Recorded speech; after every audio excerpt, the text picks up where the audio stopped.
Bienvenidos estudiantes al curso de recuperación de conocimientos de la asignatura Física, con el tema Lenguaje técnico básico de la física, impartidos por el profesor Saúl Isaac Nolasco Soto de las Universidades para el Bienestar Benito Juárez García, sede Maciaca, Navojoa, Sonora.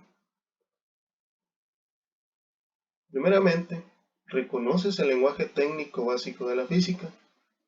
Estuvimos mirando algunos conceptos básicos como la masa, peso, velocidad, eh, volumen, unos conceptos básicos, ¿no? Hay otra parte importante que es la física y el método científico.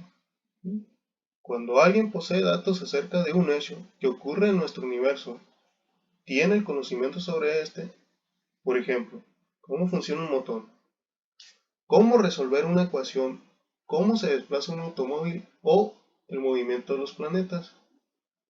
Para adquirir este conocimiento hay diferentes formas. Tenemos tres tipos de conocimientos, formas de adquirirlo, que es el conocimientos elementales, que es una información simple acerca de las propiedades de las cosas y sus relaciones. Por ejemplo, que un objeto tiene masa, es algo muy básico. Hay otro tipo de conocimiento que es el conocimiento empírico, que son los adquiridos por experiencia y limitados a la evidencia superficial de los hechos y desarrollo. Por ejemplo, si suelto una piedra, esta se caerá al piso. Otro ejemplo que podemos tomar sobre el conocimiento empírico es cuando aprendemos a manejar un automóvil, una moto, ¿no? O cualquier instrumento. Por ejemplo, si no fuimos a una escuela, o si no fueron a una escuela de manejo, especializado por ejemplo en moto o en automóvil, pero tú lo aprendiste de forma en experiencia, entonces ese es un conocimiento empírico. Por otra parte tenemos el conocimiento o los conocimientos científicos. Estos explican las relaciones generales necesarias y constantes de los fenómenos, por ejemplo, la fuerza de atracción que se ejerce de la Tierra sobre los cuerpos, ¿no?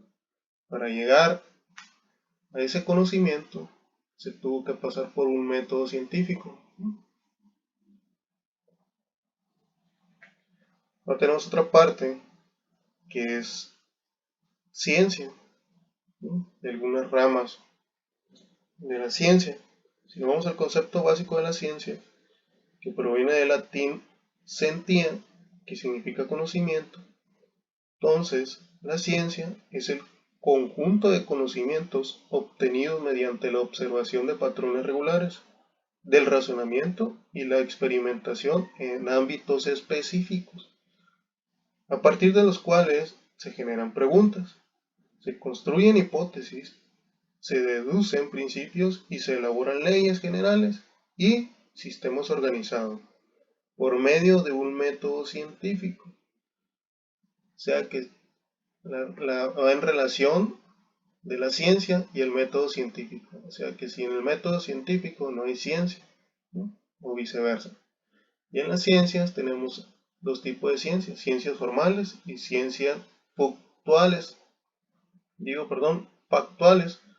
En las ciencias formales están las que están relacionadas con las ideas, que es la lógica y las matemáticas. Y en las ciencias factuales está relacionado con los hechos.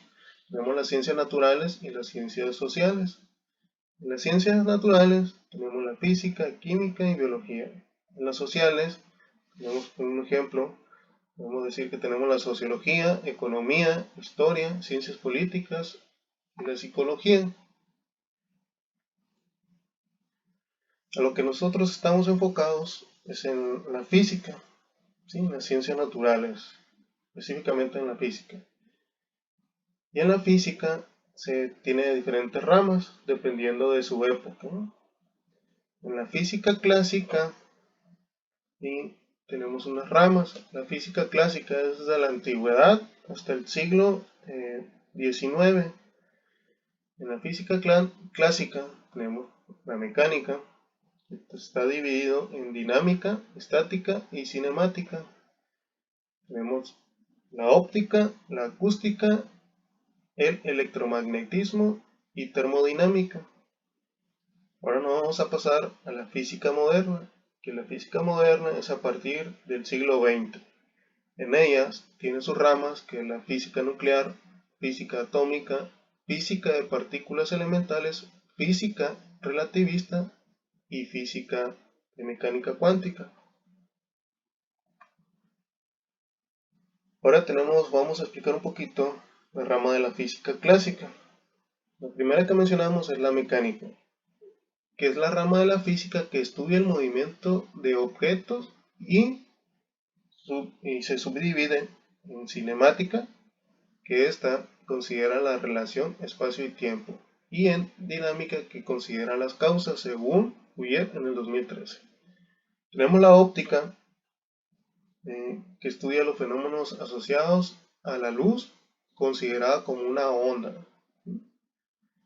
Tenemos la acústica, que estudia el sonido, infrasonido, ultrasonido, utilizando modelos que se apoyan de las matemáticas. Por otro lado, bueno, seguimos en la física clásica. Tenemos el electromagnetismo, que estudia los fenómenos no asociados a la electricidad y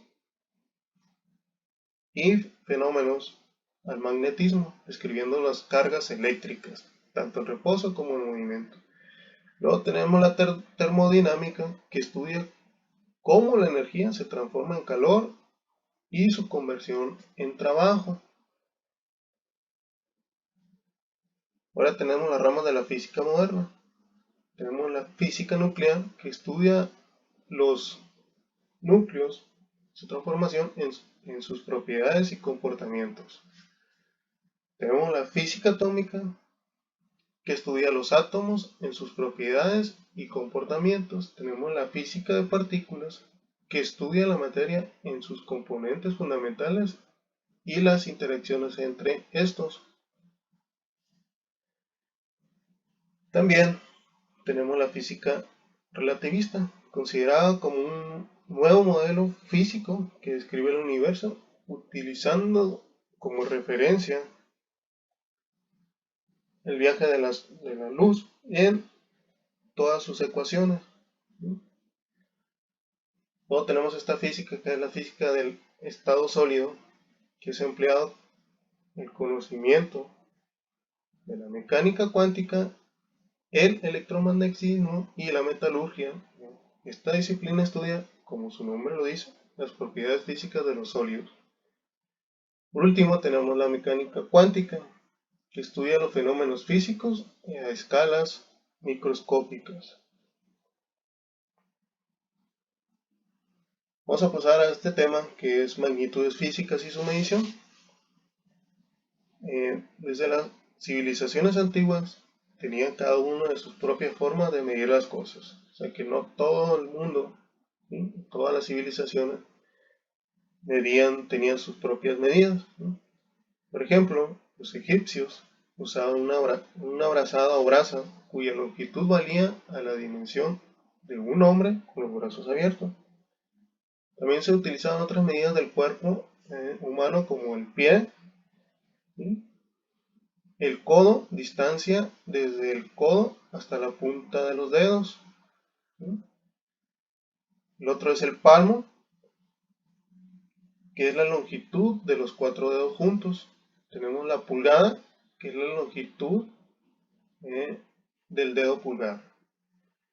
Anteriormente las unidades de medida variaban de un país a otro. No existía un sistema unificado, y esto limitaba la relación entre los países y el desarrollo global de la ciencia. O sea que la unificación de las magnitudes era un problema. Por ejemplo, en algunos países ingleses utilizaban todas estas medidas, digamos la brasa, la pulgada, el palmo, el codo y el pie, pero de una sola persona. ¿Qué persona? Pues el del rey. O sea, la brazada era la medida, pero de la del rey.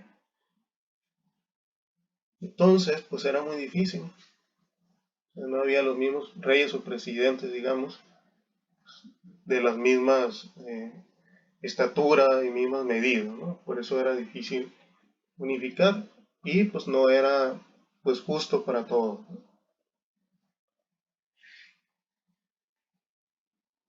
Por último tenemos esta parte que es los sistemas, por ejemplo tenemos el sistema internacional, el sistema sexagimal y el sistema inglés.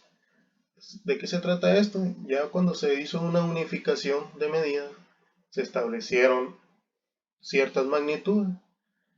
¿Qué es una magnitud? Todo lo que se puede medir, ¿no? Todo lo que podamos medir es una magnitud. Nosotros nos vamos a enfocar en el sistema internacional. ¿Por qué en el sistema internacional? Porque el sistema internacional es usado por el 95% de toda la humanidad del planeta. ¿Sí? Primeramente tenemos la longitud, que lo estuvimos mirando.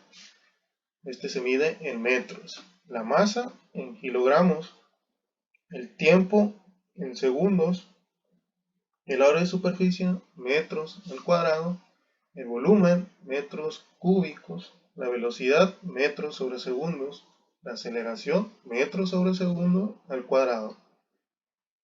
También tenemos la fuerza, que se mide en newton, el trabajo y energía se mide en joules, la presión en pascal, y por último la potencia la medimos en watts.